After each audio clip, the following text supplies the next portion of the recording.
அன்பு தமிழ் உறவுகளுக்கு நெஞ்சார்ந்த திருக்குறள் வணக்கங்களை இனிதே உரைக்கின்றேன்.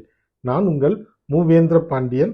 நாளொரு திருக்குறள் வரிசையில் இன்றைய தினம் பொருட்பாலில் 44வது அதிகாரமாக உள்ள குற்றம் கடிதல் என்ற அதிகார தலைப்பின் கீழ் அமையப்பெற்ற 437வது திருக்குறளை காணப்போகின்றோம். குற்றம் கடிதல் என்பதற்கு குற்றங்களை தவிர்த்தல் என்ற பொருளில் இந்த அதிகாரத்தின் தலைப்பு அமையப்பெற்றுள்ளது. இப்பொழுது 437வது திருக்குறளை காண்போம். செயற்பால செய்யாது இவரியான் செல்வம் உயர்பாலது அன்றி கெடும். செயற்பால செய்யாது இவரியான் செல்வம் உயர்பாலது அன்றி கெடும். இத்திருக்குறளுக்கான பொருளினை இப்போது காண்போம்.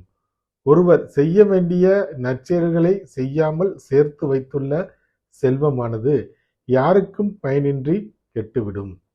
மீண்டும் பொருள், ஒருவர் செய்ய வேண்டிய நற்செயல்களை செய்யாமல் சேர்த்து வைத்துள்ள செல்வமானது யாருக்கும் பயனின்றி கெட்டுவிடும் என்பது இத்திருக்குறளுக்கான பொருளாகும். வள்ளுவரின் வழியினை பின்பற்றி வாழ்வில் வெற்றி காண்போம். வாழ்க தமிழ், வளர்க தமிழ்நாடு. நன்றி, வணக்கம்.